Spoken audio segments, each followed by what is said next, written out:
صل على سيدنا ومولانا محمد وعلى سيدنا علي وسيدتنا فاطمة وسيدتنا زينب وسيدنا حسن وسيدنا حسين وعلى آله وصحبه وبارك وسلم وسيدنا حسين وعلى آله وصحبه وبارك. بسم اللہ الرحمن الرحیم. السلام علیکم ناظرین. پروگرام صبح نور کے ساتھ آپ کا میزبان نذیر احمد غازی حاضر ہے. ناظرین کرام، حضرت ابو انیس محمد برکت علی صاحب رحمہ اللہ کی مشہور تالیف اسماء النبی الکریم صلی اللہ علیہ وآلہ وسلم سے ایک اسم مبارک پڑھنے کی سعادت حاصل کر رہا ہوں. سیدنا الاعظم صلی اللہ علیہ وآلہ وسلم، ہمارے سردار، تمام عظمتوں کے مالک، درود و سلام بھیجے اللہ آپ صلی اللہ علیہ وسلم، آپ کی آل پاک اور آپ کے صحابہ کرام پر. سیدنا ابو ہریرہ رضی اللہ تعالیٰ عنہ سے روایت ہے کہ حضور نبی صلی اللہ علیہ وسلم نے ارشاد فرمایا، کتنے ہی ایسے لوگ ہیں جو پراگندہ حال ہوتے ہیں اور ان کی ظاہری حالت کی وجہ سے انہیں دروازوں کے باہر سے ہی منع کر دیا جاتا ہے، مگر اللہ تعالیٰ کے ہاں ان کا یہ مقام ہوتا ہے کہ اگر وہ کسی معاملے میں اللہ کی قسم کھا لیں تو وہ اسے ضرور پورا فرما دیتا ہے. اسی طرح سیدنا عبداللہ بن عباس رضی اللہ عنہ سے روایت ہے کہ رسول اللہ صلی اللہ علیہ وسلم سے اولیاء اللہ کے متعلق سوال کیا گیا تو آپ صلی اللہ علیہ وسلم نے فرمایا، اولیاء اللہ کی پہچان یہ ہے کہ جب انہیں دیکھا جائے تو اللہ یاد آ جائے. ناظرین کرام، عشق مصطفیٰ صلی اللہ علیہ وسلم کا جب ذکر ہو تو چند نام ذہن میں فوری ابھر کر سامنے آ جاتے ہیں، جن میں سب سے بڑا اسم مبارک سیدنا بلال حبشی رضی اللہ تعالیٰ عنہ کا ہے. اسی طرح ہم دیکھتے ہیں کہ سیدنا بلال حبشی کے ساتھ ساتھ سیدنا اویس کرنی رضی اللہ تعالیٰ عنہ کا اسم گرامی ہمارے سامنے آ جاتا ہے. ناظرین کرام، قسام ازل کا اپنا جو ہے وہ حسن انتخاب ہے کہ کچھ زبانیں، کچھ قلم، کچھ قلوب اللہ تعالیٰ نے اپنے محبوب صلی اللہ علیہ وسلم کی مدح و ثناء کے لیے اور عشق مصطفیٰ صلی اللہ علیہ وسلم کی دولت کے لیے چن لیے ہوتے ہیں، جن میں سے ہم دیکھتے ہیں کہ حضرت حسان بن ثابت رضی اللہ تعالیٰ عنہ، شاعر دربار رسالت مآب صلی اللہ علیہ وسلم، حضرت عبداللہ بن رواحہ، حضرت کعب بن زہیر اور اس طرح کی دیگر ہستیاں جو ہیں، اللہ تعالیٰ نے ان کو اپنے محبوب کریم کی صفت و ثناء کے لیے جو ہے وہ انتخاب ان کا کر لیا تھا. نعت کی بھی کئی قسمیں ہوتی ہیں. نعت باللسان بھی ہوتی ہے، نعت بالقلب بھی ہوتی ہے اور نعت بالجوارح بھی ہوتی ہے. نعت باللسان اور نعت بالقلب میں جو بڑے نمایاں نام ہماری تاریخ میں ہمیں نظر آتے ہیں، اور یہ کمال کی بات ہے کہ بیک وقت اتنا بڑا شاعر بھی آدمی ہو، اتنا بڑا محدث بھی ہو، اتنا بڑا فقیہ بھی ہو، اتنا بڑا مفسر بھی ہو، یہ قدرت نے اتنی جو ہے وہ صلاحیتیں عطا کر دی ایک شخصیت کے اندر. مجھے تو ایسے لگتا ہے یہ جو ہے ملکوتی صفات کی حامل ایسی شخصیت تھی. اللہ تعالیٰ نے ان کو اتنی جو تھی عنایات ان پہ خاص کرم کی تھی، اور یہی وجہ ہے کہ ان کے جو استاد تھے جن کو قاضی زادہ کہتے تھے، قاضی زادہ کے پاس جب یہ پڑھنے کے لیے گئے تو انہوں نے کہا مجھے اپنے ایک شاگرد پہ فخر ہے، اور کمال کا ایک فقرہ کہا. ناظرین کرام، آپ نے فرمایا کہ جامی کے پائے کا کوئی شخص دریائے آمو پار کر کے آج تک ادھر نہیں آیا. صبر کند و بخارا میں گئے اور زمانہ طالب علمی میں ہی اللہ تعالیٰ نے ان کو وہ صلاحیتیں عطا کر دی تھی.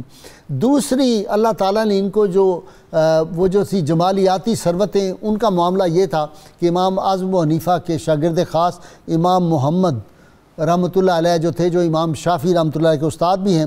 آپ کو معلوم ہے کہ بڑا مشہور واقعہ ہے کہ امام محمد کے چہرے کو ایک بہت بڑا عیسائی عالم آیا کسی مناظرے کے لیے.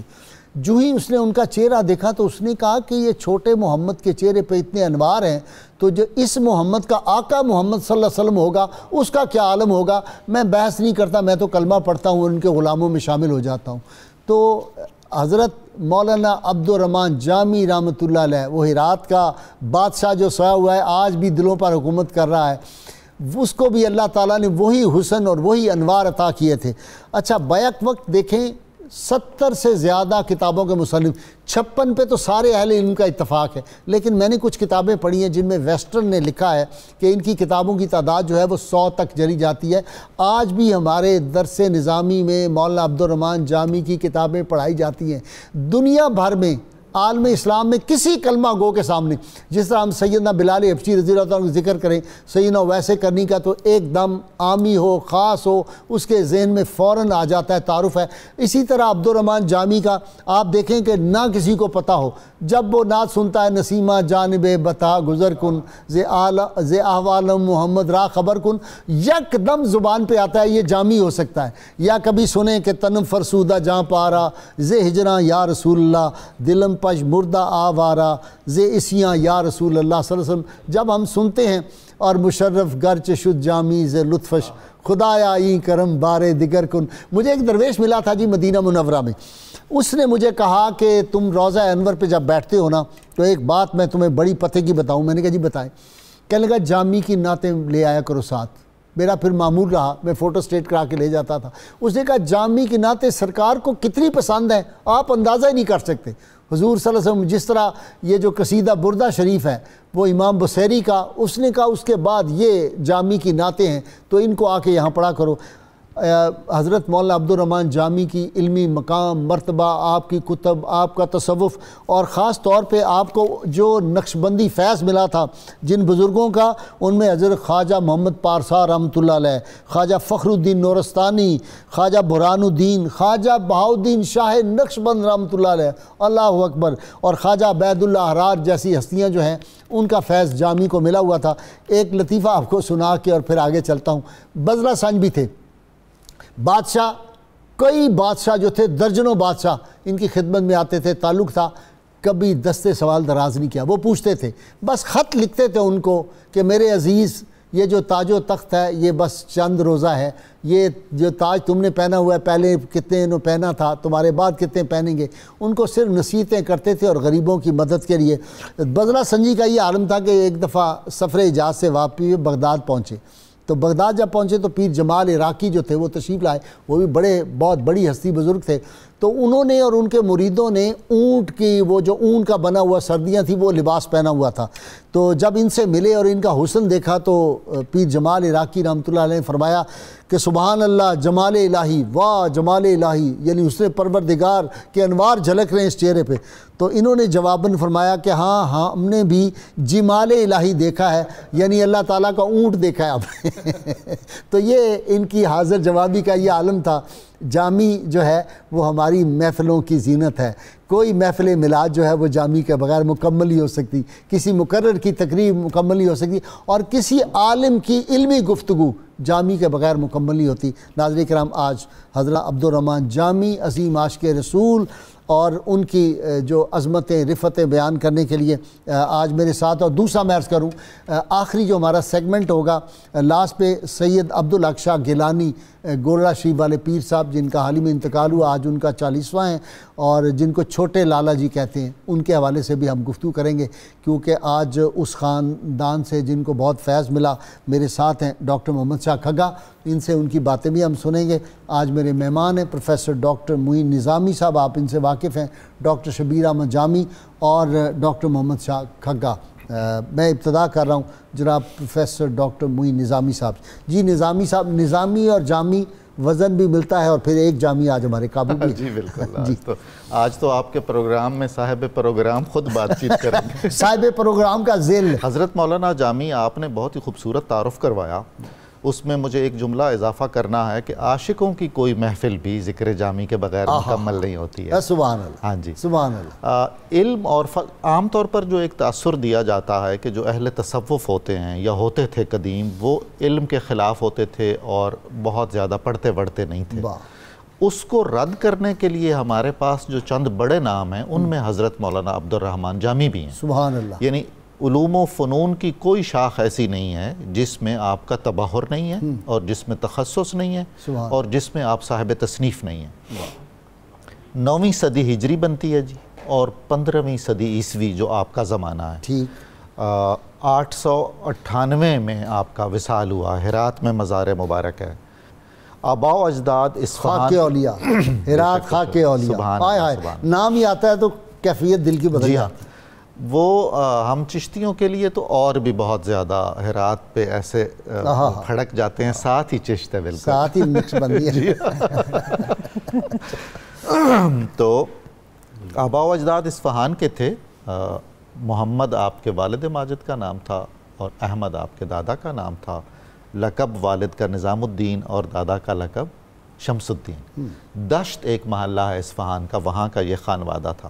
یہ وہ زمانہ ہے جب آئے روز کوئی نہ کوئی ہنگامہ ہوتا تھا اور جنگ و جدل کا، تو وہ خاندان بہرحال بہت مقدس اور محترم خاندان ہجرت کر کے خراسان میں جو ایران ہے، ایران کے پاس جو خراسان ہے، حضرت شیخ احمد جامی رحمۃ اللہ علیہ جو تربت جام ہے، جس کو احمد جام بھی کہتے ہیں، احمد جام بھی کہتے ہیں جی، اس علاقے میں خرجرد ایک گاؤں ہے، خرگرد، وہاں یہ منتقل ہوئے اور علاقے کی جو قاضی اور مفتی کا عہدہ تھا وہ آباء و اجداد کے پاس۔ جام کا وہ شعر کون سا ہے ذرا سنا دینا؟ جی بہت مشہور، ایک ہی شعر کہا ہے کہتے ہیں زندگی میں؟ جی نہیں، ان کا پورا دیوان ہے، ملفوظات ہیں۔ ایک شعر یعنی مشہور جو ہوا، مشہور و معروف ہوا جی، ہر زمان از غیب جانے دیگر کشتگان خنجر تسلیم را، ہر زمان از غیب جانے دیگر۔ یہ وہ شعر ہے جس پر دہلی میں حضرت خواجہ قطب الدین بختیار کا کی حالت سما میں آپ کا وصال ہوا تھا۔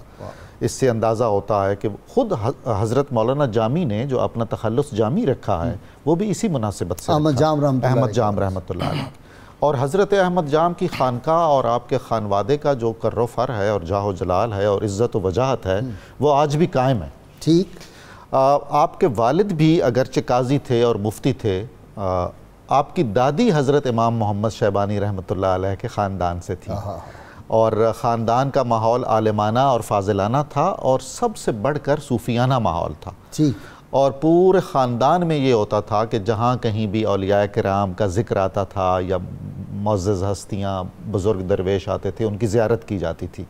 پھر وہ سارا خطہ اس زمانے میں خصوصاً نقشبندی خاندان کا بہت ہی عروج تھا۔ ٹھیک، وہ سارے مشائخ جو ماوراء النہر کے تھے ان کا اس خراسان میں بھی آنا جانا تھا۔ خود حضرت مولانا جامی فرماتے ہیں کہ میرے والد نے مجھے کندھوں پہ اٹھا کے بہت اہتمام سے حضرت خواجہ پارسا کی زیارت کروائی تھی، اور وہ فرماتے ہیں کہ آج جب میں یہ لکھ رہا ہوں تو 60 برس ہو گئے ہیں اس زیارت کو، ابھی لکھتے ہوئے مجھے وہ حلاوت، وہ برکت اور وہ سعادت محسوس ہو رہی ہے، صرف حضرت خواجہ محمد پارسا کی زیارت کو، اس کا اتنا اثر تھا۔ پھر والد چونکہ درویش منش بھی تھے تو سارے دراویش ان کے ہاں بھی آتے تھے، ان کے گھر میں بھی رہتے تھے۔ فخر الدین لورستانی جن کا آپ نے ذکر کیا ہے، فرماتے ہیں کہ وہ آتے تھے اور ظاہر ہے ہمارے ایک طرح سے چچا بھی تھے، والد کے جو دوست تھے، تو مجھے ان سے بہت فیض ہوا، اور وہ انگلیوں سے ہوا میں مختلف الفاظ لکھتے تھے، علی، عمر، عثمان، اور میں چھوٹا سا تھا، مجھے کہتے تھے دیکھو میں کیا لکھ رہا ہوں، تو میں بتا دیتا تھا۔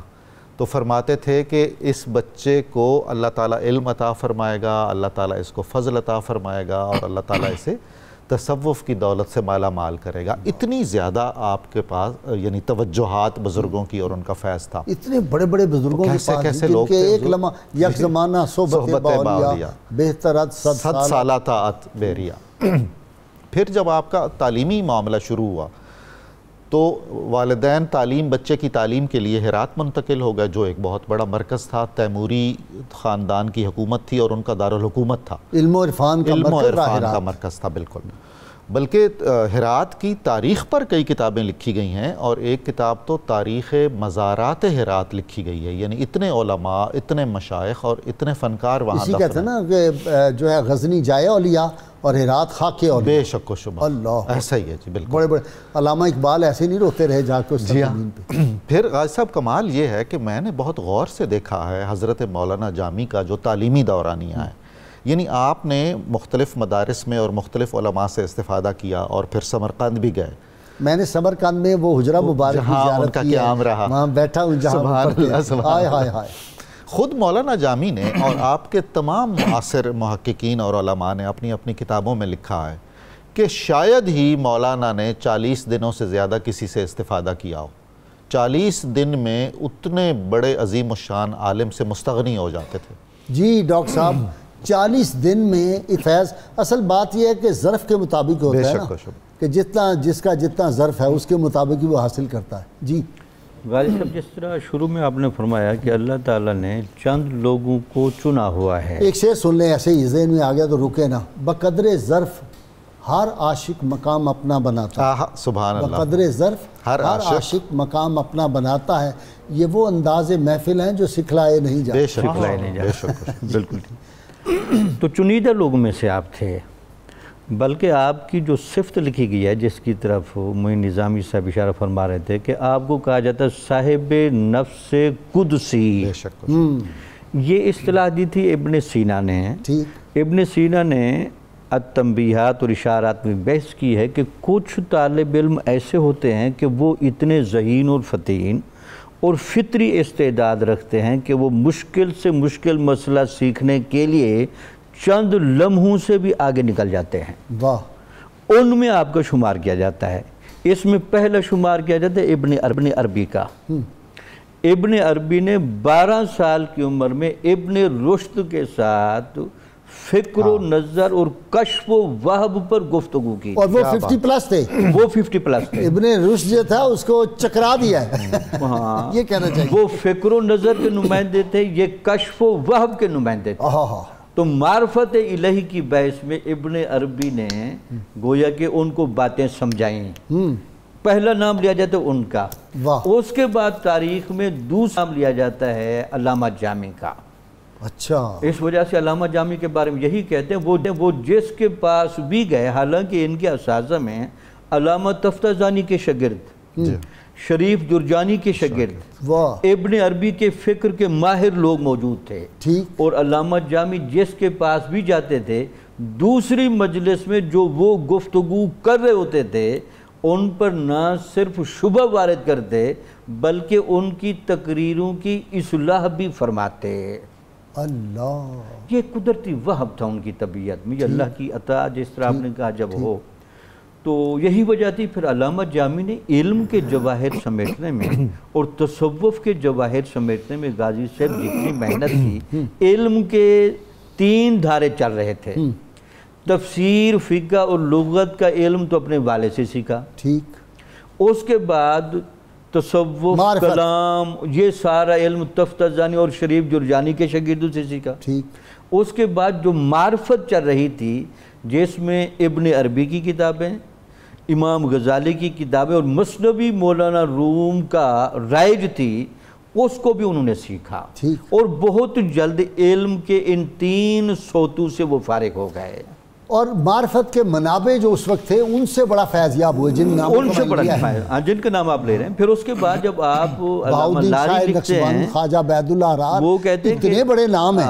جب ظاہری علم سے آپ فارغ ہوئے تو آپ کی طبیعت میں چونکہ جستجو اور دقت نظری اتنی زیادہ تھی کہ اب آپ اولیاء کی تلاش میں نکلے. پہلے بھی اگرچہ آپ روحانی ذوق شوق خاندانی بھی رکھتے تھے، طبیعت شروع سے ہی میل تھی خلوت کی طرف بھی اور نیکی کی طرف، لیکن بہرحال پھر جیسے سعد الدین کاشگری رحمۃ اللہ علیہ کی خدمت جب پہنچے تو غازی صاحب اولیاء کی نگاہوں میں پتہ نہیں کیا تاثیر ہوتی ہے. الہی کیا چھپا ہوتا ہے اہل دل کے سینوں میں. آپ جب پڑھنے جاتے تھے تو سعد الدین کاشگری رحمۃ اللہ علیہ کی مسجد راستے میں پڑتی تھی، ان کی عقابی نگاہ ان کو دیکھتی رہتی تھی اور وہ کہتے تھے کہ یہ شہباز کسی نہ کسی دن ہمارے دام میں آئے گا. اور آیا اور پھر فرمایا کہ کیسا شہباز ہم نے قابو کیا. لگتا ہے کہ اس کو اگر لوگوں کو سمجھانے کے لیے میں تشبیہ دوں، جیسے بابا فرید صاحب نے خواجہ نظام الدین کی شکل میں ایک شہباز پکڑ لیا تھا، رومی کو جیسے پکڑا شمس تبریز نے، ویسے وہ سعد الدین کاشگری نے علامہ جامی کو اپنے دامن رحمت میں لے لیا. اچھا جی ڈاکٹر صاحب، میں اگلی دفعہ جب آپ کے پاس آؤں گا تو وہ جو آپ نے فرمایا، جامی فرماتے ہیں کہ عاشق حقیقی جو ہے وہ معشوق حقیقی سے وصل کرے تو 3 مرحلوں سے گزرنا پڑتا ہے.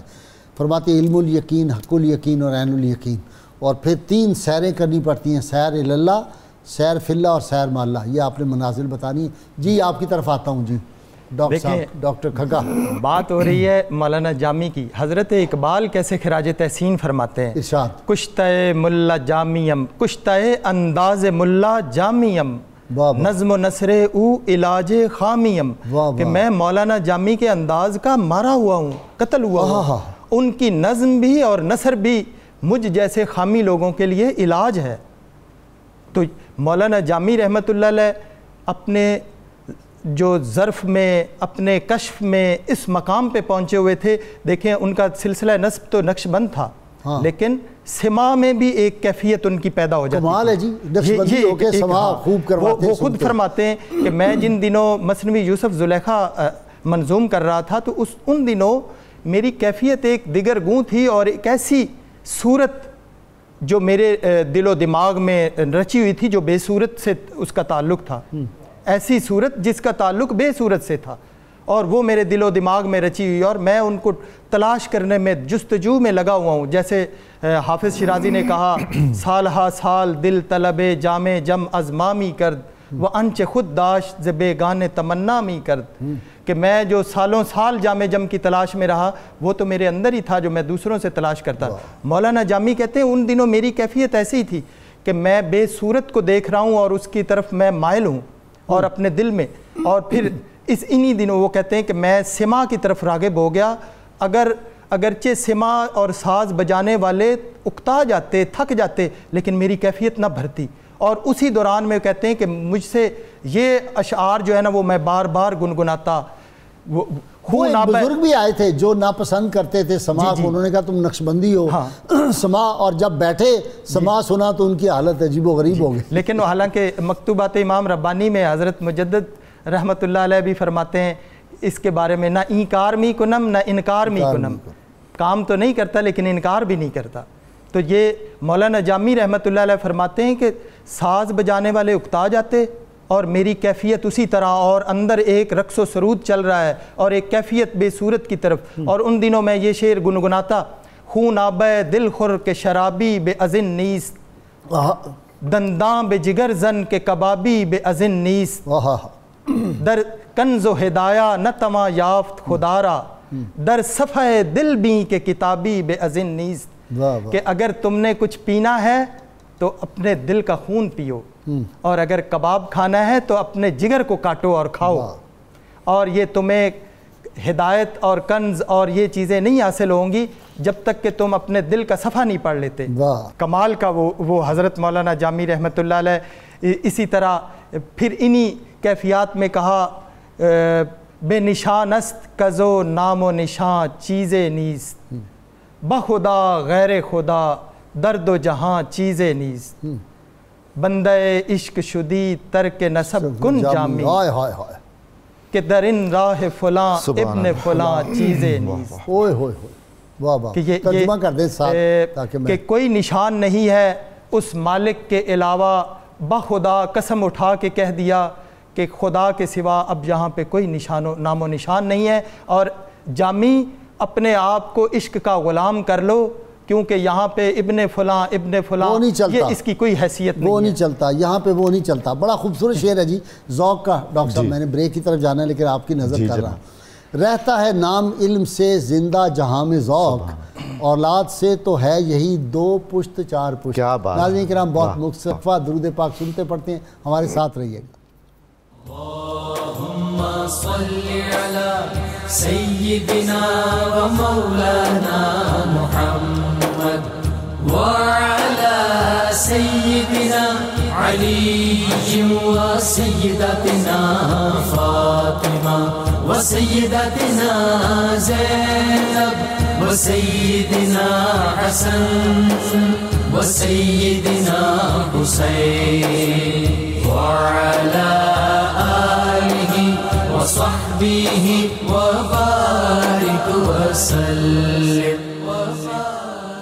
اللهم صل على سيدنا ومولانا محمد وعلى سيدنا علي وسيدتنا فاطمة وسيدتنا زينب وسيدنا حسن وسيدنا حسين وعلى آله وصحبه وبارك وسلم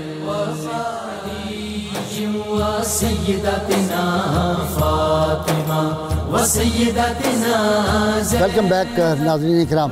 ڈاکٹر نظامی صاحب کاش نصرت فتح علی خان ہوتا جی اور آج یہاں بیٹھا ہوتا بالکل اور وہ پڑھتا چو سوئے من گزر آری منے مسکین ز ناداری فدائے نقش نالین کنم جاں یا رسول اللہ نبی گویم کے من ہستم سخنداں یا رسول اللہ ہاں ز جامع حب تو مستم با زنجیرے تو دل بستم نمی گویم کے من ہستم سخنداں یا رسول اللہ اور چوں بازوئے شفاعت را کشائی بر گناہ گاراں مکن محروم جامیرا دراں یا رسول اللہ. کیا بات ہے یا رسول اللہ صلی اللہ علیہ وسلم. آپ ادھر تشریف لے آئیں تو آپ کے قدمین مبارک کے جو نشان ہوں گے ان پر میں اپنی جان اور اپنی روح قربان کروں. قدموں کے نشان. یعنی آپ اندازہ فرمائیے عشق کے کس مقام پر ہیں. ایک بات میں عرض کروں, ایک بندے کو اپنے شاگرد کو کہہ رہے ہیں کہ تم جا رہے ہو مدینہ شریف, اس کو خط لکھا مدینہ شریف کہ میں یہ نہیں کہتا کہ دربار رسالت با آپ صلی اللہ علیہ وسلم میرا سلام عرض کرنا, میری یہ جرت بس اتنا کرنا کہ یہ جو سفید آنکھیں ہیں نا یہ اس خاک پاک پہ رکھ دینا. سبحان اللہ, کمال ہے جی, کمال ہے حضور. اوئے ہوئے ہوئے سبحان اللہ. یہ تو حضور عشق خود آداب سکھاتا ہے. پھر فرما رہے ہیں, عرض کر رہے ہیں کہ میری کیا حیثیت ہے آپ کے جمال کے سامنے, آپ کے مقام کے سامنے. میں تو یہ بھی نہیں کہتا ہوں کہ میں شاعر ہوں, یہ تو ہدیہ عقیدت و احترام ہے. اگر آپ قبول فرما لیں تو پھر یہ سب کچھ ہے, اگر قبول نہ فرمائیں تو یہ کچھ بھی نہیں. سبحان اللہ. اور اس گھڑی جب آپ تاج شفاعت پہنے ہوئے ہوں گے, تخت شفاعت پر ہوں گے, تو اپنے جامی کو محروم نہ فرمائیے گا. یہ نہیں, کیا التجا ہے حضور. بھائی صاحب یہ جو لوگ ہیں اس طرح کے, مثلا امیر خسرو اور خود مولانا رومی اور مولانا جامی, یہ اپنے مرشدوں کے محبوب ہیں.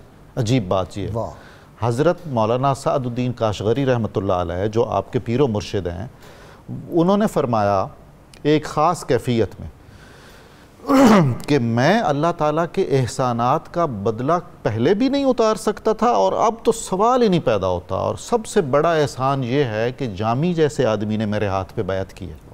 یعنی مرشد کا دیکھیے نا جی, کیا خراج تحسین پیش کیا. پھر اللہ تعالیٰ نے انہیں یہ شرف عطا کیا کہ مرشد کی پوتی سے ان کی شادی ہوئی, حضرت مولانا جامی رحمۃ اللہ علیہ کی. خواجہ کلان جو بڑے بیٹے تھے شیخ سعد الدین کاشغری کے, ان کی صاحبزادی آپ کی اہلیہ تھی. اور پھر یہ کہ مرشد کے مزار کے ساتھ ہی مزار ہے, یہ بھی شرف انہیں ملا. اس کے بعد آپ نے جو اسفار کیے ہیں, اور غازی صاحب آپ نے ایک نقطہ بیان کیا ہے, جو مغرب کے لوگ ہیں نا وہ بہت خلوص سے چیزوں کو دیکھتے ہیں اور اچھے انداز سے جو اچھے لوگ ہیں, پازیٹیو ہیں. جامی رحمۃ اللہ علیہ کے سارے خطوط موجود ہیں. کوئی ایک خط ثابت کر دیجئے جو اپنے ذاتی منفعت کے لیے ہے, سارا خلق خدا کے لیے ہے, اور بہت ہی احسن طریقے سے.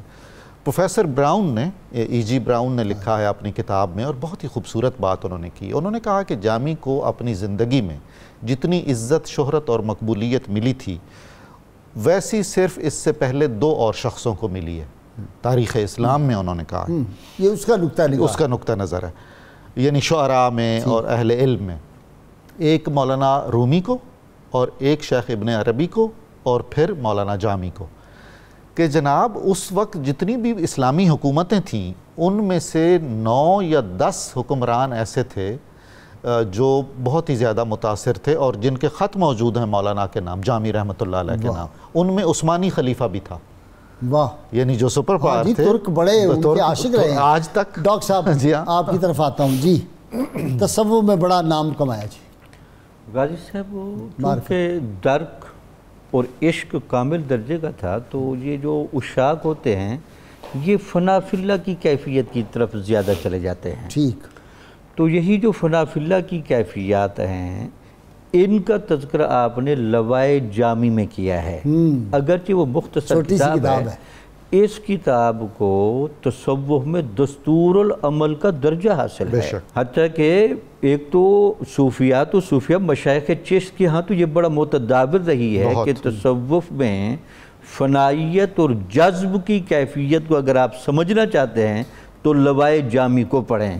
یہ تو اولیاء کرانگا ہے، جنہوں نے عالمانہ مشرب بھی رکھا وہ بھی لوائے جامی بڑی پڑھتے تھے۔ صحیح بات۔ شاہ ولی اللہ محدث دہلوی رحمۃ اللہ علیہ کہتے ہیں کہ میرے والد سے مجھے کہتے تھے کہ بیٹے اپنی طبیعت میں جذب پیدا کرنے کے لیے ایک تو فخر الدین عراقی کی لمعات کا مطالعہ کریں اور دوسرا علامہ جامی کی لوائے جامی کا مطالعہ کرتے رہیں۔ واہ واہ واہ۔ تو اس سے اندازہ لگے جن کی یہ کتابیں جن کو ہمارے علم کے اس پے کے پہاڑ درجے کے لوگ پڑھتے ہوں تو اس کے اندر کیا معنویت اور کیا اس نقطے کو سمجھانے کا گہرائی اور گہرائی کتنی ہوگی، گہرائی اور گہرائی کتنی ہوگی۔ جی ڈاکٹر صاحب آپ کی طرف آ رہا ہوں کیونکہ پھر ہم نے شاہ عبدالحق صاحب کے بارے میں بھی گفتگو کرنی ہے۔ جی جیسے یہ باتیں ہو رہی ہیں، یہ اکثر وہاں کے لوگ کہتے بلکہ پوری دنیا میں معروف تھا کہ ایک خراسان کا رہنے والا، خراسان زادہ، مصر، عراق، شام اور عرب، کون سا ملک چھوڑا ہے؟ کون سا؟ یہ سارا عرب ممالک میں کہ عرب کے مستند علماء جو ہیں، عرب کے مستند علماء بھی آگے انگشت حیرت لیے رہ جاتے ہیں مولانا جامی کے آگے۔ ایسا ہی۔ اور یہی جو آپ مطلب بات کر رہے ہیں کہ مولانا جامی رحمۃ اللہ علیہ عشق رسول صلی اللہ علیہ وسلم میں معروف ہیں، کئی قصے، بہت ساری نعتیں آپ سے منسوب بھی ہیں۔ وہ ذرا سناؤ نا۔ گناہ گارم سیاہ کارم ولیکن بدستم ہست دامان محمد، نہ تنہا ہست جامی نعت خانش خدائے ما ثنا خان محمد۔ واہ واہ۔ کہ ز مہجوری برآمد جان عالم، ترحم یا نبی اللہ ترحم۔ سبحان اللہ۔ کہ جدائی سے جان نکل رہی ہے، یا اللہ رحم فرمائیے، یا اللہ رحم فرمائیے۔ حضور صلی اللہ علیہ وسلم کے عشق میں، محبت میں، تو یہ ان کا عشق اور محبت میں عالم تھا، اور حضور اکرم صلی اللہ علیہ وسلم سے محبت۔ اور یہ جو عام ٹیلی ویژن پہ بھی گنگنائی جاتی ہے، اگرچہ ان کے کسی دواوین میں ملی نہیں ہے، گل از رخت آموخت نازک بدنیرا، بلبل ز تو آموخت شیریں سخنیرا، بے رسانید سلامیں بیچارے جامی را۔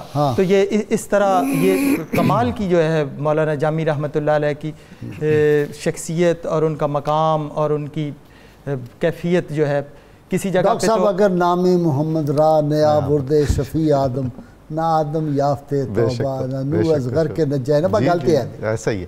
قائد صاحب اجازت ہو تو میں ایک بات کروں پھر ہم دوسرے موضوع کی طرف جائیں۔ قائد صاحب میں نے جو 100 سے زیادہ کتابیں حضرت مولانا جامی نے لکھی ہیں ان میں سے کسی ایک کتاب کا ایک صفحہ بھی لکھا ہوتا میں نے، ٹھیک ہے، اور جیسے جیسے اکابر کو انہوں نے زیارت کی ہے اور جتنی انہیں خلافتیں ملی ہیں، اگر ان میں سے کسی ایک شیخ کو دیکھا ہوتا تو میں نے بیعت شروع کر دینی تھی۔ واہ سبحان اللہ۔ میں نے ان جیسا ایک شعر بھی لکھا ہوتا تو میں نے صاحب خانقاہ بن جانا تھا۔ آپ اب بھی ہیں۔ حضرت مولانا جامی نے یہ نہیں کیا ہے۔ اچھا جی، اب نیکسٹ ہمارا جی سیگمنٹ ہے ناظرین کرام، حضرت شاہ عبدالحق گیلانی گولڑی رحمۃ اللہ علیہ المعروف چھوٹے لالا جی، آج ان کا 40واں مبارک ہے۔ ناظرین کرام، یہ وہ خاندان ہے گولڑا شریف کا۔ حضور سید عالمین صلی اللہ علیہ وسلم کی ختم نبوت کی جو جنگ تھی، وہ سب سے پہلے جس آدمی نے میدان میں جو سپہ سالار تھا اس تحریک کا، اس کا نام پیر سید مہر علی شاہ گولڑی رحمۃ اللہ علیہ تھا۔ تحریک پاکستان میں بھی حضرت بابو جی رحمۃ اللہ علیہ جو ان کے والد گرامی تھے، ان کی بڑی خدمات ہیں تحریک پاکستان میں۔ پھر جتنی پاکستان میں تحریک کشمیر ہے، تحریک نظام مصطفیٰ ہے، گولڑا شریف کا حصہ ہر تاریخ میں رہا ہے، اور آج تک بھی وہاں ختم نبوت کی وہ جو اجلاس جس طرح ہوتے ہیں، کانفرنسیں ہوتی ہیں، اس خاندان میں بڑا آج بھی ہے۔ گولڑا شریف کی خانقاہ کا ایک امتیاز مجھے ضرور عرض کرنا ہے ارشاد۔ کہ ایک فکری اور روحانی اور عرفانی مثلث ہے۔ حضرت شیخ ابن عربی، حضرت مولانا رومی اور حضرت مولانا جامی جن کا آج ذکر خیر ہے، واہ بہت پڑھا جاتا ہے یہ وہاں۔ تینوں رنگ گولڑا شریف میں موجود ہیں، اور نصیر الدین میں تو جامی بہت زیادہ۔ بالکل بالکل بالکل۔ حضرت پیر مہر علی شاہ صاحب رحمۃ اللہ علیہ قدس الروح العزیز، آپ کے صاحبزادے غلام محی الدین گولڑوی جو بابو جی کے نام سے اکلوتے بیٹے تھے، ان کے 2 صاحبزادے تھے، شاہ معین الدین جن کو بڑے لالا جی کہا جاتا تھا، جو حضرت پیر نصیر الدین کے والد مکرم تھے، اور یہ چھوٹے صاحبزادے تھے، ان کے چھوٹے بھائی تھے چھوٹے لالا جی شاہ عبدالحق۔ غازی صاحب زندگی یعنی 90 سے متجاوز ان کی بھی عمر ہوئی اور بڑے لالا جی کی بھی، تو جس طرح کی زندگی گزاری جاتی ہے اس سے اندازہ ہوتا ہے کہ تربیت کیسی تھی اور بتایا کیا گیا تھا۔ دونوں بھائیوں نے ایک تو معمولات مشائخ میں کوئی کمی نہیں کی ہے، خانقاہ کا جو رنگ بنا دیا گیا تھا، جن پہلوؤں پر بنیادیں استوار جن خطوط پر اس سے بال برابر دائیں بائیں نہیں، پھر اپنی ساری زندگی کو جہاں کوئی پرائیویسی نہیں ہے، آپ پبلک پراپرٹی ہیں، آپ کا ایک ایک لمحہ دوسروں کے سامنے ہے، زندگی بھر اپنے ذاتی معمولات میں کوئی کمی نہیں آئی، کوئی تبدیلی نہیں آئی، ٹھیک وقت پر جو طے ہے معمولات خانقاہ، سما اتنے بجے خانقاہ میں اتنے بجے بیٹھنا ہے، پیٹرول پمپ جو ہے راولپنڈی والا عصر کی نماز آگے پڑھنی، پہلے گھوڑوں پہ پڑھتے تھے پھر گاڑی پہ آنا شروع ہے۔ جی حضرت بابو جی کا رحمۃ اللہ علیہ کا جو انداز تربیت تھا، میں نے حضرت نصیر الدین رحمۃ اللہ علیہ سے خود بھی سنا اور ان حضرات کے تذکرے میں بھی پڑھا، بہت ہی سخت انداز تربیت تھا اور ہونا بھی ایسا ہی چاہیے تھا۔ یہ 2 شہزادے تھے اور گھرہ شریف کی خانقاہ حضور بہت عظیم المرتبت دنیاوی اعتبار سے بھی بڑی خانقاہوں میں ہے، تو یہ بھائی صاحبان جامعہ عباسیہ بہاولپور میں پڑھتے تھے، مولانا غلام محمد گھوٹوی رحمۃ اللہ، علم کا سمندر، اللہ اکبر۔ تو لیکن بالکل عام گاڑی پر یہ ایک عام مسافر کی طرح جاتے تھے، اور حضرت بابو جی کے خط ان سب بھائیوں کے نام موجود ہیں، دونوں بھائیوں کے نام، آپ فرماتے تھے، کہتے بھی تھے کہ یہ سارا کچھ انہی کے لیے ہے، لیکن تربیت کے دنوں میں انہیں عام آدمی کی طرح ان تمام تکلیفوں سے گزرنا ہے، ان تمام سختیوں سے گزرنا ہے، کسی نوعیت کا کوئی وی آئی پی پروٹوکول نہیں ہوگا، وہ نظر آتا تھا، اسی کا نتیجہ نکلا تھا۔ اور حضرت نصیر الدین صاحب بھی چونکہ اپنے دادا جی حضرت بابو جی کے اس میں رہے، زیر تربیت رہے، تو وہ فرماتے تھے کہ مجھے جب میں جاتا تھا راولپنڈی تو مجھے حکم تھا کہ پیدل جانا، اچھا تو میں جاتا تھا، اور میری نئی بات ہے، جی اور کہ جی خانقاہ کی گاڑیاں کوئی فلاں چیز لینے کے لیے پاس سے گزر رہی ہیں، ادھر سے کوئی گاڑی آ رہی ہے، اس پر ملازمین ہیں، خادم ہیں، اور نصیر الدین پیدل جا رہے ہیں۔ تو پھر مجھے بڑا رنج ہوا، تو ایک دن میرے دادا جی نے کہا کہ نصیر الدین دیکھ، ادھر ادھر نظر دوڑا ساری، یہ سارا کچھ اللہ تعالیٰ نے آپ لوگوں کے لیے دیا ہوا ہے، تو ابھی آپ گاڑیوں پر سوار ہوں گے نا اور ہر وقت یہی چاہیں گے کہ گاڑیوں سے نہ اتریں، تو پھر اس سب کچھ کا حق نہیں ادا کر پائیں گے۔ ابھی آپ تربیت کے عمل سے گزر رہے ہیں، سختیاں برداشت کریں، آپ کو معلوم ہو کہ عام آدمی کی زندگی کیسی ہے۔ غازی صاحب یہ مشائخ میں اور قدیم علماء میں یہی انداز تربیت ہوتا تھا جو معدوم ہو گیا، جو مفقود ہو گیا اور اس کے اچھے نتائج نہیں نکلے۔ اچھا، دونوں بھائیوں میں جو حسن غیر معمولی اتحاد اور اتفاق تھا، وہ لگتا ہے کوئی افسانوی جی بالکل کریکٹر ہے، بالکل جیسے 2 آنکھیں ہیں نا، 2 آنکھیں ہیں جیسے ایک دوسرے کے ساتھ، اور بالکل ساتھ بیٹھے ہوئے، سبحان اللہ، اور ایک دوسرے کی جو عزت تکریم، اس سے پوچھو تو وہ کہتا ہے دعا ان سے کرا لو، ان سے کہو وہ کہتا ہے ادھر دعا۔ جی آپ بھی تو ملتے رہے ان سے؟ جی میں ملتا رہا ہوں، بلکہ میں وہاں اپنا ایک ذاتی باقی بیان کرتا ہوں۔ غازی صاحب اس خانقاہ کی جو ایک بڑی خوبصورت بات ہے نا، وہ جو آپ کہہ رہے تھے کہ سیر اللہ فی اللہ اور اللہ، یہ بنیادی طور پر کشف اور مشاہدے کے مراتب ہیں۔ ٹھیک ہے، بندہ پہلے افعال الہی کا مشاہدہ کرتا ہے، پھر صفات الہیہ کا، پھر صفات الہیہ کے پردے میں ذات الہیہ کا، اس کو کہتے ہیں کہ سیر اللہ سے سیر اللہ تک کا سفر۔ یہ ان خان وادے کو، یہ جو دبستان ہے عشق و مستی کا، جس کے اول نمائندے شیخ اکبر و علامہ جامی جن کی باتیں چل رہی ہیں، اس کا رنگ اس خانقاہ کا بہت زیادہ ہے۔ صحیح، ان کے بزرگوں پر آخر وقت میں ہمیشہ حالت استغراق ضرور آیا ہے، غلبہ۔ اس استغراق کے اول مظاہر تو پیر میر علی شاہ صاحب کی زندگی 6-7 سال رہے، اور یہ جو چھوٹے لالا جی صاحب تھے، ان کی زندگی میں بھی یہ رنگ تھا، بالکل۔ وحدت الوجود پر کام کرتے ہوئے میں تھک گیا تھا، آپ کا اپنا واقعہ بتاؤں، میں بڑا پریشان ہوا، تو میرے ایک دوست تھے، وہ مجھے سب سے پہلے پاک پتن شریف لے گئے۔ اچھا، وہاں سے مجھے تھوڑا دلاسا ہوا کہ یہ کام ہو جائے گا۔ پھر انہوں نے کہا کہ عبدالحق شاہ صاحب کی بھی صحبت میں جاتے ہیں۔ جب میں ان کے پاس جا کر بیٹھے اور میں نے کہا جی میں نے ایم فل کیا ہے پیر میر علی شاہ صاحب کی وحدت الوجود پر، اب میں مشائخ چشت پر کر رہا ہوں، تو 2 جملے بولے، کم گو آپ نے کہا بچے یہ مسئلہ کال کا نہیں حال کا ہے، لیکن چونکہ آپ یہ کام کر رہے ہیں خلوص نیت سے کرنا، جن کا کام ہے وہ خود آپ سے کروا لیں گے، کیا بات، ادھر ادھر نہیں جانا، کیا بات۔ پھر آپ نے دعا فرمائی، غازی صاحب اس دعا کا کیا اثر تھا، اللہ تعالیٰ نے ان کو کیا کشف اور بصیرت دی ہے۔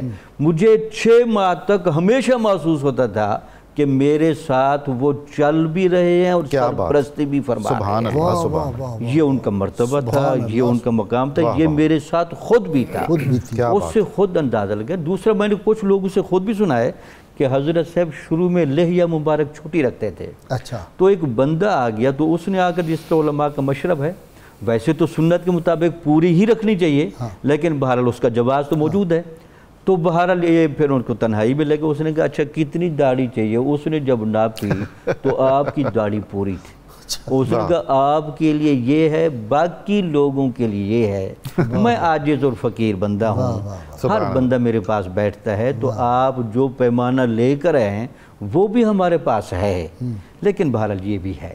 میں 78 میں پہلی دفعہ ان کی خدمت میں حاضر ہوا تھا، اور اس وقت داڑھی مبارک ذرا واقعی اس طرح چھوٹی تھی جس طرح آپ کہہ رہے ہیں، اور اس کے بعد اچھا جی کبھی کبھار وہ گفتگو کرتے تھے، میں نے دیکھا بہت کم گو تھے، کم آمیز تھے اور دل آویز بھی تھے، لیکن جب بات کرتے تھے تو بڑی وہ اس میں گہرائی ہوتی تھی، چند فکرے کہتے تھے۔ جی آپ تو بہت زیادہ رہے جی ان کی مجلس میں، اگر آپ بتائیں۔ بہت شکریہ۔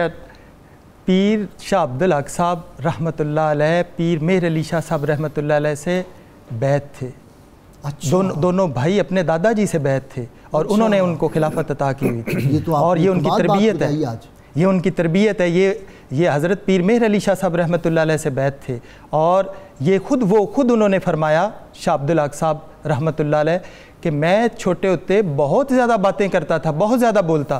ایک بار حضرت پیر مہر علی شاہ صاحب رحمۃ اللہ علیہ ان دنوں حالت استغراق میں تھے، تو میں وہاں پہ بیٹھے ہوئے انہی کے کمرے میں، انہی کے حجرے میں باتیں کیے جا رہا ہوں، تو پیر جی نے، پیر مہر علی شاہ صاحب رحمۃ اللہ علیہ فرمایا او نڈیا بہوں بولنا ہے نہ بولیا کر، تو کہتے ہیں کہ میں اس کے بعد خاموش ہو گیا، میں نے نہیں بولا، یہ کوئی ان کی خاص نظر تھی۔ پھر اس کے بعد ایک بار کافی عرصے بعد آپ کے آخری دنوں میں، تو میں چپ، مجھ سے انہوں نے حال احوال پوچھا، تو میں نے کہا دادا جی آپ نے کہا نہ بولیا کر، وہ اپنے پوٹھواری لہجے میں، تو پیر جی فرمایا کدی کدی تھوڑا بولیا کر۔ کیا بات۔ تو وہ انہوں نے اپنی ساری زندگی میں اسی طرح اپنے آپ کو عملی جامہ ثابت کر کے دکھایا۔ ویسے تو وہ جامعہ عباسیہ سے علامہ کی اعلیٰ سند لے کے آئے تھے، جو کہ ایک سپرلیٹو ڈگری ہے بڑی، علامہ کی، وہاں پہ آپ کم و بیش 8 سال وہاں پہ رہے ہیں، اور حضرت قبلہ بابو جی صاحب کے جو مکاتیب ہیں مسافر چند روزہ، اس میں فرماتے کہ میں اپنے باپ کا ایک ہی بیٹا ہوں، اور گھر میں سارے آپ کے اہل خانہ آپ کے لیے اداس رہتے ہیں، ہمارے گھر میں بچوں کی کمی ہے، لیکن اس کے باوجود تحصیل علم کے لیے یہ جدائی اور فرقت سہ رہا ہوں۔ تو آپ کی والدہ روز رات کو رو کے سوتی ہے، بڑی والدہ آپ کی دادی جی وہ بھی رو کے سوتی ہیں۔ اس وقت دیکھیں حضرت پیر مہر علی شاہ صاحب رحمۃ اللہ علیہ کا وصال ہوا 1937 میں، اور آپ کی ولادت باسعادت جو ہے 1926 میں ہے، تو آپ کی تو اس وقت عمر 12 سال تھی۔ 1938 میں آپ جامعہ عباسیہ میں چلے گئے، کیونکہ پہلے دربار شریف میں آپ اپنے دادا جی سے پڑھتے، اور غازی صاحب تھے وہاں پہ، مولانا غازی صاحب جو مدرسہ سہولتیہ سے آئے تھے، وہ گولڑا شریف میں ہی دفن ہے، ان سے تعلیم حاصل کرتے۔ جب ان کا بھی وصال ہو گیا، مولانا محب النبی سے بھی، مولانا محب النبی صاحب سے بھی، پھر اس کے بعد آپ جامعہ عباسیہ میں گئے، وہاں پہ 101 خط لکھا ہوا ہے مسافر چند روزہ میں، جو کہ وہاں پہ اس کی تدوین کر کے چھاپ دیا گیا ہے۔ یہ جنہوں نے وہ مرتب کیا، کیا نام ہے؟ پروفیسر جی اے حق چشتی صاحب۔ جی اے حق چشتی بڑا درویش آدمی ہے، وہ آئے تھے میرے پروگرام میں۔ یہ مولانا غلام گوٹوی رحمۃ اللہ علیہ کے یہ بھی پوتے ہیں، ہاں جی، بڑا علمی خاندان ہے بڑا۔ اس میں ہر خط میں قبلہ بابو جی صاحب رحمۃ اللہ علیہ فرما رہے ہیں کہ عزیزی عبدالحق کا خیال رکھنا، عزیزی عبدالحق چھوٹے ہیں، عزیزی عبدالحق کو یہ سمجھانا، کوئی اگر بیچ میں اشعار لکھ کے بھیج رہے ہیں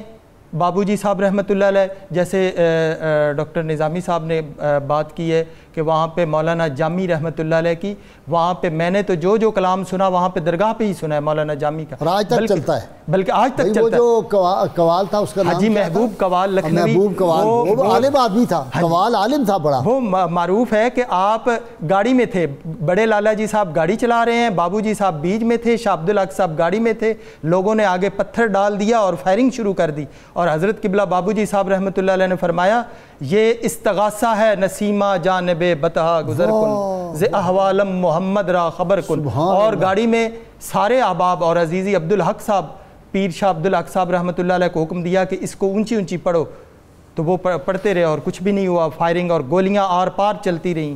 تو یہ یہاں سے یہ بھی ثابت ہوتا ہے کہ یہ ایک استغاثہ ہے جو بارگاہ رسالت میں مقبول ہے۔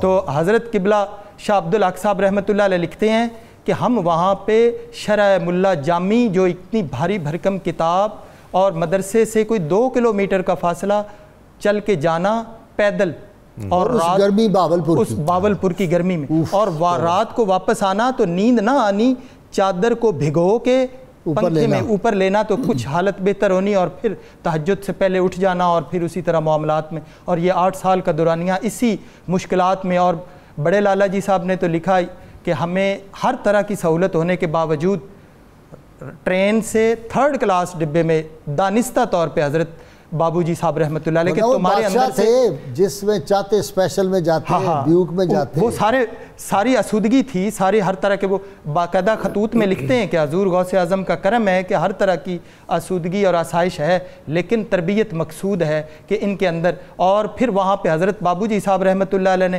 اپنے ناموں کے ساتھ مسافر چند روزہ، اور حضرت شاہ عبدالحق صاحب رحمۃ اللہ علیہ اور قبلہ بابو لالا جی صاحب رحمۃ اللہ علیہ کو جنرل شیخ وہ ضیاء جنرل ضیاء صاحب جو وہ انہوں نے مشائخین کانفرنس کروائی، بلوایا، نہیں گئے، پھر فون کر کے ریمائنڈر کیا، شاہ عبدالحق صاحب نے کہا کہ یہ مشائخین کی کانفرنس ہے، میں شیخ ہی نہیں ہوں۔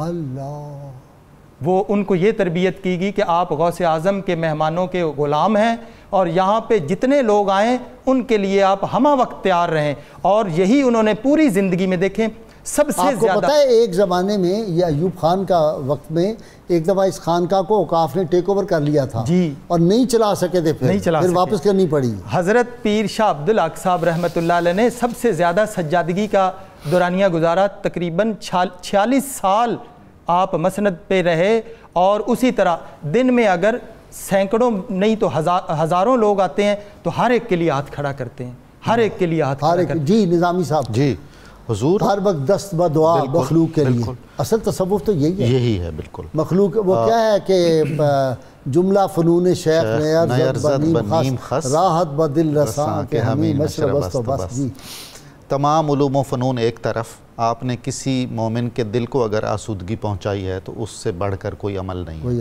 ہے۔ ساری زندگی کے جو معمولات ہیں حضرت شاہ عبدالحق رحمۃ اللہ علیہ کے، وہ غازی صاحب بے نفسی ہے اور انکسار ہے۔ اس کے علاوہ ایک عجیب نوعیت کی آپ کو اللہ تعالیٰ نے ایک خاص یوں کہنا چاہیے جس کو علم لدنی کہتے ہیں۔ آپ کے چند انٹرویو ہوئے، ایک تو بہت طویل ہوا، اس کو اگر ہم دیکھیں تو بہت ہی حیرت ہوتی ہے کہ کتنے شافی اور کافی اور برمحل اور برجستہ جواب آپ دے رہے ہیں، مختصر اور جامع، جس میں پورا یعنی منشور تصوف آ جاتا ہے کہ ہمارے اکابر نے ایک صوفی کے لیے یا ایک خانقاہ کے لیے کیا دستور العمل بنایا ہوا ہے، اور کس نوعیت کے معمولات اور کس نوعیت کی ترجیحیں مشائخ کی ہوتی ہیں، وہ مطلب سمجھنے کے لیے میں تو اس سے بہت ہی استفادہ کرتا ہوں۔ بہت شکریہ ڈاکٹر نظامی صاحب آپ کا، ڈاکٹر جامی آپ کا بھی، اور ڈاکٹر خگا آپ کا۔ ناظرین کرام، کتاب الشفا سے جی دعاؤں کی قبولیت کا یہ وظیفہ ہے، اور میں نے تو صوفیاء کرام سے سنا ہے، میرے معمولات میں ہے کہ یہ اسم اعظم ہے، اور یہ وہ ہے جو رسول اللہ صلی اللہ علیہ وسلم نے خود اپنے چچا جان سیدنا سید الشہداء امیر حمزہ رضی اللہ تعالیٰ عنہ کو یہ فرمایا تھا اور یہ دیا تھا اس کی اجازت۔ رسول اللہ صلی اللہ علیہ وسلم نے اپنے چچا جان سیدنا امیر حمزہ رضی اللہ تعالیٰ عنہ سے فرمایا، چچا جان جب بھی کوئی دعا کرنے لگو تو یہ کلمات پڑھ لیا کرو، اللہ تعالیٰ تمہاری دعا قبول کرے گا۔ ہم سکرین پہ بھی آپ کو دکھا رہے ہیں، اللہم انی اسألک باسمک الاعظم و رضوانک الاکبر۔ اول و آخر کوئی بھی درود پاک جو آپ کو آتا ہو 11 مرتبہ پڑھیں، اور اگر یہ جو وظیفہ ہے اس کو 3 سے 7 اور 11 مرتبہ اگر پڑھ لیا جائے تو اللہ تعالیٰ ساری مشکلات جو ہے وہ حل فرما دیتے ہیں۔ مولانا عبدالرحمن جامی رحمۃ اللہ علیہ ارشاد فرماتے ہیں 3 صفات ایسی ہیں کہ جن کے ذریعے نجات حاصل ہوتی ہے. ایک یہ کہ حق اور سچ کو تھامے رکھنا، دوسری یہ کہ باطل سے پرہیز کرنا، تیسری یہ ہے کہ نیک کاموں کی ترویج کی کوشش کرنا. آج کے روزنامہ 92 میں حضرت مولانا عبدالرحمن جامی کی سیرت حیات کے حوالے سے بہت زبردست مضمون ہے، ضرور پڑھیں. ناظرین کرام، اللہ کریم سے دعا ہے اللہ تعالی ہمیں حضور رحمت کونین صلی اللہ علیہ وآلہ وسلم کی غیر مشروط محبت لامحدود فداری نصیب فرمائے. اللہ تعالی اہل بیت اطہار صحابہ کرام کا ادب کرنے کی توفیق عطا فرمائے. نعرے کے لیے تیار ہو جائیے، سب مل کے نعرہ لگائیں گے. پاکستان کا مطلب کیا؟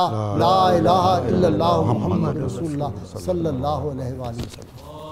اللهم صل على سيدنا ومولانا محمد وعلى سيدنا علي وسيدتنا فاطمة وسيدتنا زينب وسيدنا حسن وسيدنا حسين وعلى آله وصحبه وبارك وسلم.